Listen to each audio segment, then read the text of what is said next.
नमस्कार, आप देख रहे हैं न्यूज 18 स्पेशल। मैं हूं आपके साथ विभा उपाध्याय। बुलेटिन की शुरुआत इस वक्त बड़ी खबर के साथ। खबर नालंदा से आ रही है, जहां बेखौफ अपराधियों का कहर देखने को मिला है। पत्रकार को इन बेखौफ अपराधियों ने गोली मारी है। दीपक विश्वकर्मा को गोली लगी है। सदर अस्पताल में फिलहाल दीपक विश्वकर्मा को भर्ती कराया गया है, जहां इनकी स्थिति गंभीर बताई जाती है और पुलिस इस मामले की जांच की बात कह रही है। हालांकि किस वजह से इस घटना को अंजाम दिया गया, अपराधियों की संख्या कितनी थी, कहां ये घटना हुई, इसे लेकर फिलहाल पुलिस जो है वो तहकीकात में जुटी हुई है। लेकिन बड़ी खबर इस वक्त बेखौफ अपराधियों की कहर से जुड़ी हुई आती, जहां पर नालंदा में पत्रकार को निशाना बनाया गया है। तो पत्रकार दीपक विश्वकर्मा को गोली मारी है अपराधियों ने। और देखिए, चुनाव की तारीखों की घोषणा हुई। अब इस वक्त आदर्श आचार संहिता लागू है। सुरक्षा के दृष्टिकोण से तमाम इंतजाम किए जा रहे हैं। पुलिस की तरफ से विशेष चौकसी हो रही है। लेकिन अपराधी किस कदर बेखौफ हैं, घटनाओं को अंजाम दे रहे हैं। जहां पर एक पत्रकार को निशाना बनाया गया, ये तस्वीरें इस वक्त आपके टीवी स्क्रीन पर। पत्रकार की स्थिति गंभीर बताई जाती है।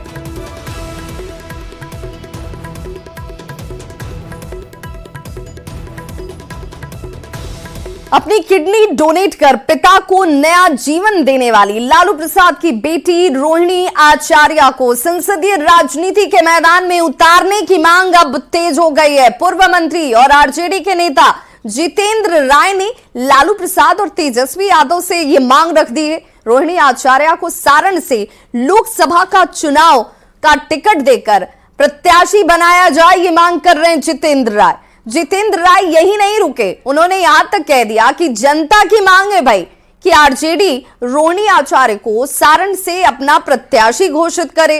पूर्व मंत्री जितेंद्र राय से बात की संवाददाता रजनीश कुमार ने। पूर्व मंत्री जितेंद्र राय ने लालू प्रसाद यादव और तेजस्वी यादव से मुलाकात की है और रोहिणी आचार्य को सारण से उम्मीदवार घोषित करने की मांग की है। लालू प्रसाद यादव से आपने बड़ी मांग की है कि रोहिणी आचार्य को टिकट दिया जाए। अकेले नहीं, पूरे सारण के जितने भी वरिष्ठ साथी हैं, माननीय विधायक के सभी लोग थे और सभी लोगों ने मिलकर अनुरोध किया है कि आप रोहिणी आचार्य को उम्मीदवार बनाइए। और हम लोगों को पूरा विश्वास है, चूंकि रोहिणी जी ने हमारे राष्ट्रीय अध्यक्ष जी को किडनी भी दिया है और महिला भी हैं, पढ़ी लिखी हैं, तो हम लोग को पूरा विश्वास है कि हम लोग तमाम लोग जो अनुरोध किए हैं इस पर राष्ट्रीय अध्यक्ष जी और हम लोग के नेता तेजस्वी जी विश्वास करके उनको उम्मीदवार बनाएंगे। लालू जी ने हरी झंडी दे दी है?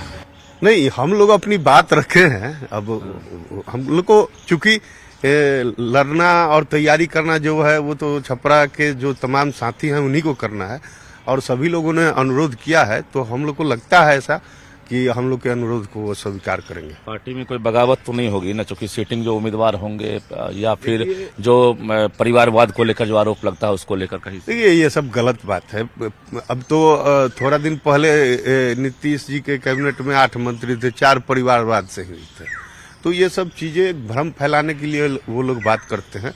प्रैक्टिकल है कि जनता जिसको वोट देती है वही ना चुनाव जीतता है। जितेंद्र राय हैं और इन्हें पूरा भरोसा है कि लालू जी जो है इनकी मांग पर विचार करेंगे और निश्चित रूप से जो सारण की जनता चाहती है कि रोहिणी आचार्य वहां से लोकसभा चुनाव लड़े, तो कहीं न कहीं लालू जी की हामी भरने के बाद रोहिणी वहां की उम्मीदवार हो सकती है और निश्चित रूप से जनता की उम्मीदों पर खड़ी उतरे, इसको लेकर जितेंद्र राय जो है ये उम्मीद कर रहे हैं। कैमरामैन मनीष जुनिया के साथ रजनीश कुमार, न्यूज 18 पटना। और बड़ी खबर इस वक्त दरभंगा से आ रही है, जहां भारी मात्रा में नशीली दवा को जब्त किया गया है। नशीली दवा के साथ 2 तस्कर की गिरफ्तारी हुई है। स्कूटी से झोले में ये दवा की खेप जो है ले जाई जा रही थी। 214 बोतल नशीली दवाएं जब्त हुई हैं, जिसकी तस्वीर इस वक्त आपके टीवी स्क्रीन पर है। काली मंदिर के पास कार्रवाई की गई। लहरिया सराय थाना क्षेत्र की यह घटना, जहां पर नशीली दवा के साथ तस्कर को गिरफ्तार किया गया। इसे मेडिसिन ग्रुप यूज करते हैं। अगर आप थोड़ी मात्रा में लेते हैं तो मेडिसिन ग्रुप यूज कर सकते हैं। अगर इसे आप नशे ग्रुप में लेते हैं तो अधिक मात्रा यूज किया करते हैं लोग। इस तरह का क्रय विक्रय का और ट्रांसपोर्टेशन का कार्य कर रहे थे, तो निश्चित रूप से ये नशा के लिए ले जा रहे थे। तो लोकसभा चुनाव की घोषणा के साथ ही देश भर में आदर्श आचार संहिता लागू हो चुकी है और ऐसे में व्यवसायी वर्ग को कैश ले जाने में सबसे ज्यादा परेशानियों का सामना करना पड़ता है, क्योंकि सोना चांदी के कारोबारी ज्यादातर छोटी मोटी खरीद बिक्री कैश में ही करते हैं। ऐसे में व्यवसायियों ने चुनाव आयोग से यह मांग रखी है कि 5 लाख तक के कैश के कागजात रहने पर जब्त न किया जाए कैश को। और इस मांग को लेकर व्यवसायियों ने निर्वाचन आयोग को एक ज्ञापन देकर अपनी परेशानियों से भी उन्हें वाकिफ कराया।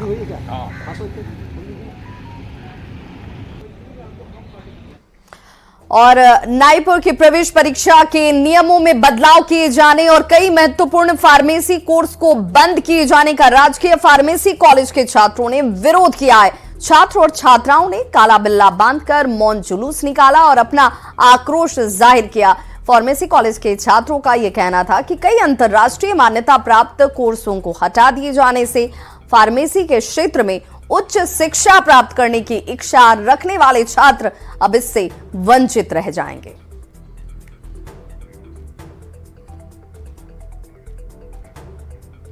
जब भी पुलिस की बात होती है तो अधिकांश लोग पुलिस पर भ्रष्ट और रिश्वतखोर होने का आरोप लगा देते हैं, लेकिन 1-2% ऐसे लोगों की वजह से पूरा पुलिस महकमा जो है वो भ्रष्ट नहीं हो जाता। और इसी बात को एक बार फिर से साबित किया है सासाराम में आरपीएफ के जवानों ने। जी हां, सासाराम रेलवे स्टेशन पर एक यात्री अपनी ट्रेन का इंतजार कर रहे थे और जब ट्रेन पहुंची तो वो अपने सामान को छोड़कर ट्रेन में जाकर बैठ गए।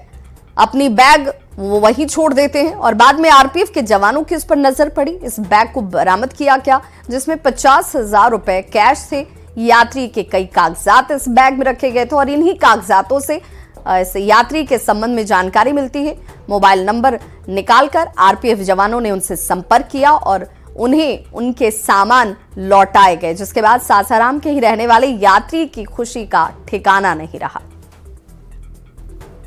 छूटा हुआ सामान आरपीएफ के टीम के द्वारा मिला, मुझे बहुत खुशी है। और सबसे बढ़िया बात है कि मुझे आरपीएफ के इंस्पेक्टर साहब का बहुत बहुत धन्यवाद करता हूं। उनका बिहेव भी बहुत बढ़िया रहा।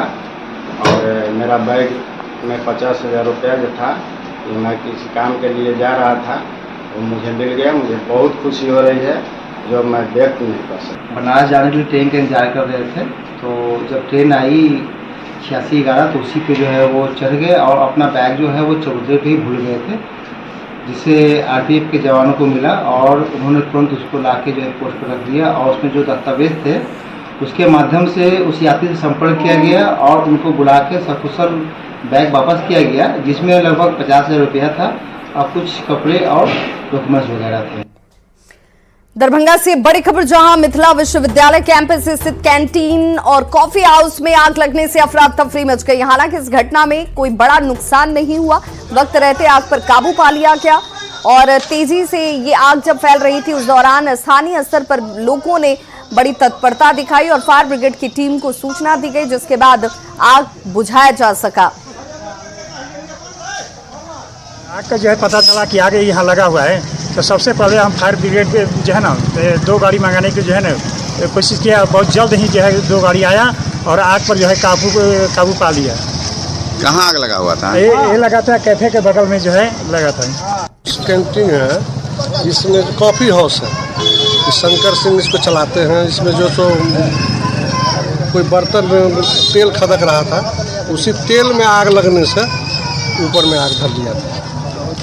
थोड़ा देर जला है, आधा जला आधा बच गया। तो रंगों का त्योहार होली के साथ साथ लोकतंत्र के महापर्व चुनाव को लेकर लखीसराय में पुलिस अब एक्टिव हो गई है। एसपी के निर्देश पर सीमावर्ती इलाकों में गश्ती को बढ़ा दिया गया है। हर छोटी बड़ी वाहनों की तलाशी इस वक्त ली जा रही है ताकि शराब से लेकर हथियार तस्कर तक पर नकेल कसी जा सके। होली तो है ही, साथ ही चुनाव की तैयारी को लेकर सभी थानों की पुलिस को एक टाइम निर्धारित है कि समय स्थान बदल कर चेकिंग शुरू करेंगे। अभी जो महत्वपूर्ण निर्णय हुआ है उसमें 10 जगह सीमावर्ती जिला से जो हमारा जगह सटता है वहाँ पर 10 चेक पोस्ट का निर्माण हुआ है अभी, जिसमें से 4 चेक पोस्ट जो हैं वो इंटीग्रेटेड चेक पोस्ट हैं, जहाँ पे एक्साइज की टीम, परिवहन की टीम और वन विभाग की टीम भी रहेगी। लोकसभा चुनाव और होली को लेकर लखीसराय पुलिस अलर्ट पे है। खासकर सीमावर्ती इलाकों में काफ़ी चौकसी बरती जा रही है। अब देख सकते हैं यह झारखंड के तरफ से सड़क आती है और यहाँ पे जो है रामगढ़ थाना पुलिस लगातार सघन अभियान चलाकर हर छोटी बड़ी वाहनों की तलाशी ले रही है। हमारे साथ SHO हैं, हम इनसे जानते हैं क्या है सर, किस तरह से आप लोग कार्रवाई कर रहे हैं? जितनी छोटी बड़ी वाहनें जो आ जा रही इस रोड से, चूँकि एरिया हमारा झारखंड से है और शेखपुरा जिला से इंटर जिला बॉर्डर है, तो जितनी भी छोटी बड़ी वाहनें आ रही सबको हम सघन तलाशी ले रहे हैं। और इसमें तलाशी क्रम में शराब वगैरह, हथियार वगैरह पकड़ाया जाता है, कई बार रिकवरी भी हुई है। उसी के सिलसिले में हम लोग इसका जांच कर रहे हैं। तो लगातार यहाँ पे लगातार चालू रहेगा जब तक चुनाव है। चुनाव के बाद भी रहेगा, ये हमारा लगातार जारी है। तो ऐसे में सफलता भी मिलती है? कई बार सफलता मिली है और मिलेगा, सफलता भी मिलेगा इसमें। तो आपने सुना, होली और लोकसभा चुनाव के मद्देनजर लखीसराय पुलिस खासकर सीमावर्ती इलाकों में काफ़ी चौकसी बरत रही है। राकेश, न्यूज़ 18 लखीसराय। मुजफ्फरपुर में पुलिस के नाम पर बीते कुछ दिनों से लगातार साइबर ठगी का मामला सामने आया है। साइबर अपराधी पुलिस के नाम पर लोगों को फोन कर उनके बेटे या फिर परिजनों के गिरफ्तार होने की और उन्हें सजा देने की बात कहकर परिजनों को डरा धमकाकर पैसे वसूल रहे थे। महज 1 महीने में इस तरह के दर्जनों मामले सामने आए, जिसके बाद साइबर पुलिस अलर्ट मोड पर आ गई। मामले की जांच के बाद पुलिस ने 6 आरोपियों को गिरफ्तार किया है और यह कहा जा रहा है कि इस गिरोह का अंतर्राष्ट्रीय कनेक्शन भी है।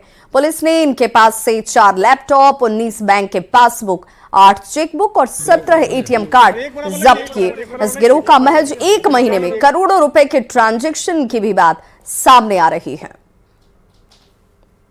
में पुलिस के नाम पर साइबर ठगी करने वाले एक बड़े गिरोह का पर्दाफाश हुआ है, जिसका अंतर्राष्ट्रीय कनेक्शन भी सामने आया है। मुजफ्फरपुर में बीते कुछ दिनों से लगातार ऐसी सूचनाएं मिल रही थी, ऐसे केस सामने आ रहे थे जिसमें पुलिस के नाम पर फोन आता था और कहा जाता था कि आपका बच्चा या फिर आपका बेटा या कोई भी रिश्तेदार गिरफ्तार है, इस मामले में उसके खिलाफ केस दर्ज है, उसे यह सजा दी जा सकती है, आप तत्काल इतने पैसे भेजे। उसके बाद पूरा जालसाजी होता था, तमाम तरीकों से पैसे की ठगी की जाती थी और यह रैकेट जो है बहुत बृहत स्तर पर चल रहा था। इस मामले को लेकर साइबर पुलिस ने जब तफ्तीश शुरू की तो कई चौंकाने वाले मामले सामने आए। साइबर फ्रॉड अपराधियों के द्वारा विक्टिम्स को कॉल जाते थे पुलिस विभाग के नाम से कि आपके किसी परिचित को हम लोगों के द्वारा गिरफ्तार किया गया है और यदि आप एक निश्चित अमाउंट पे कर देंगे तो उस व्यक्ति को छोड़ दिया जाएगा। इसमें कुल 6 अपराध कर्मियों की गिरफ्तारी की गई है, जिसमें इनका जो हेड है जिसका नाम अरशद है। इन लोगों के पास से काफ़ी ज़्यादा मात्रा में हम लोगों ने सामान को जब्त किया है, जिस सामान में 4 लैपटॉप हैं जिसका प्रयोग ये लोग साइबर ठगी के दौरान करते थे।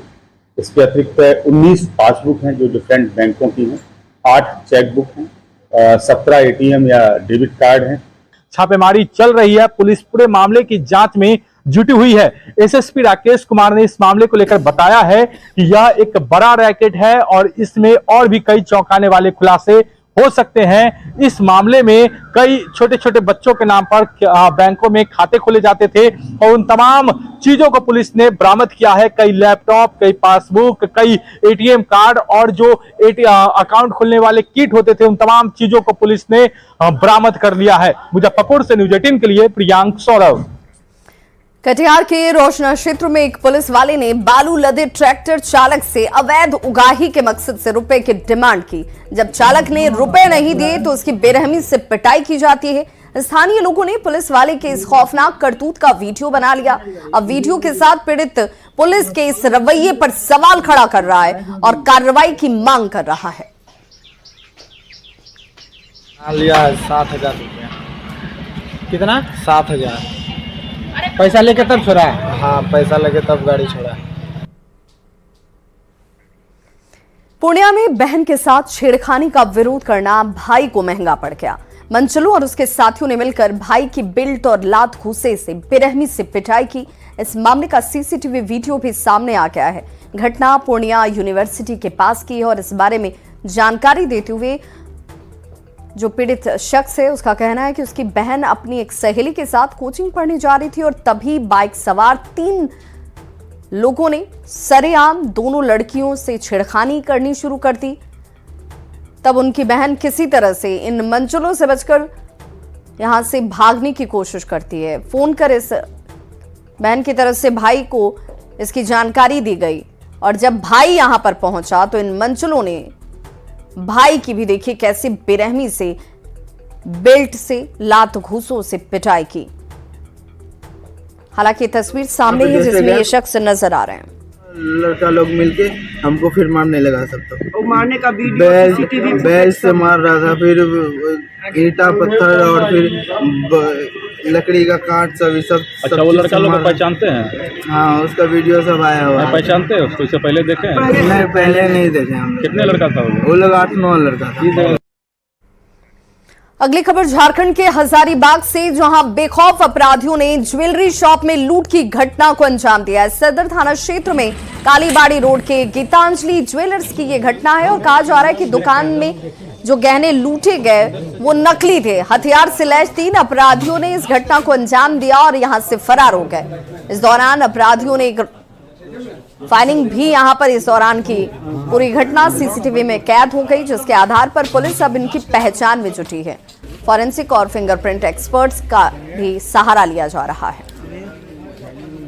और उन लोगों को लगा कि सारा आइटम जितना है सब लूट के लेके चले जाए। ठीक है, तो हम लोग को पूरा दबाव करके रखा कि जरा सा भी आवाज करेगा तो गोली मार देंगे।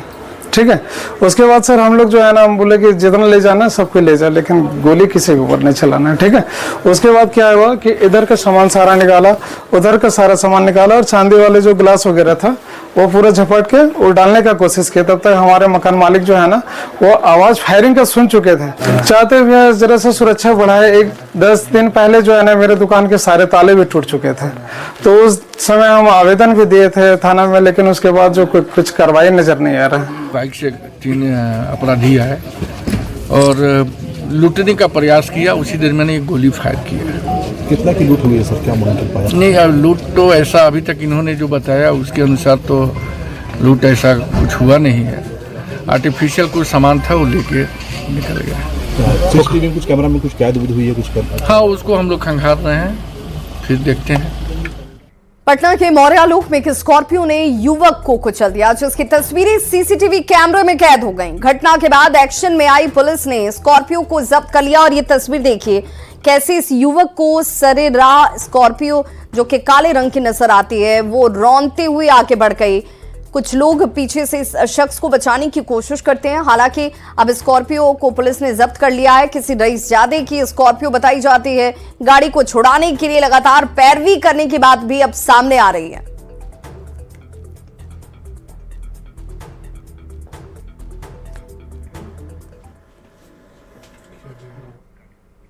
मौसम चुनाव का है और ऐसे में राजनीतिक दलों के नाम पर पटना में दुकानदारी का अजीबोगरीब मामला भी सामने आया। पटना में कई ऐसी राजनीतिक पार्टियों के कार्यालय खुले हुए हैं जो सिर्फ नाम के लिए राजनीतिक दल के हैं।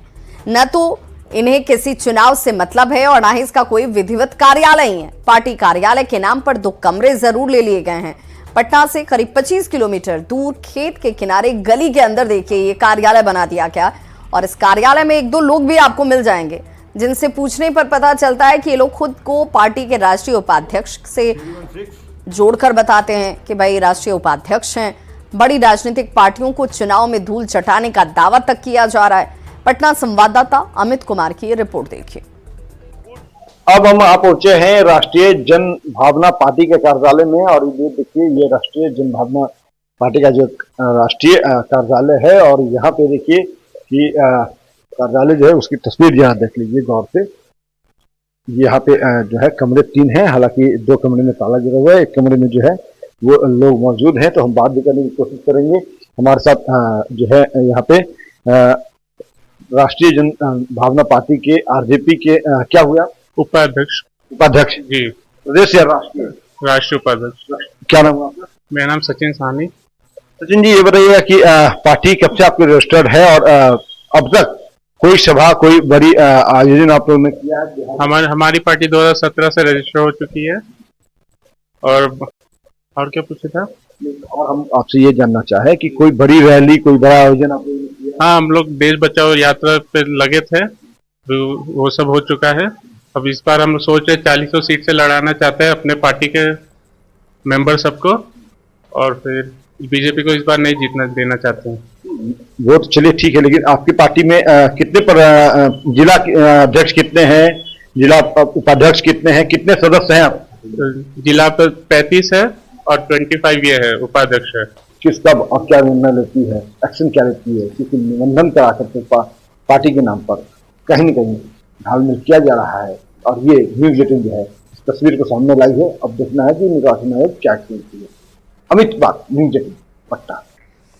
लोकसभा चुनाव से पहले एक बार फिर से वार और पलटवार का दौर शुरू हो चुका है। दरअसल राहुल गांधी ने कहा कि बिहार में इस बार महागठबंधन के पक्ष में चौंकाने वाले रिजल्ट आएंगे, जिसे लेकर अब सियासत गर्मा गई है। इस बयान पर जीतन राम मांझी ने चुटकी लेते हुए कहा कि सही में चौंकाने वाले परिणाम ही होंगे, क्योंकि पूरे देश में नरेंद्र मोदी का डंका बज रहा है। देखिए, हम इसको कहते हैं कि अखाड़ा में जो जवान पीट जाता है, हार जाता है, वही कहता है कि अबरी बार आइए हम दिखला देते हैं। तो वही स्थिति कि वो कहीं के नहीं है, सिर्फ बोली है, बयानबाजी है। यहाँ नरेंद्र भाई मोदी जी की डंका बज रही है। वो 400 पार की बात करते हैं। आपने देखा, अनुमान लगाया गया है एक एजेंसी के द्वारा, तो 411 सीट दिए हैं। इसके पहले भी जो 2019 में था, उन्होंने जो अनुमान लगाया था उससे ज़्यादा सीट आया था। तो इस बार भी जो अनुमान लगाया उसने, उससे ज़्यादा सीट आएगा और बिहार में 400 के 400 सीट जीतेंगे। तो इस बुलेटिन में बस इतना ही, लेकिन न्यूज़ 18 बिहार झारखंड पर खबरों का सिलसिला लगातार जारी है।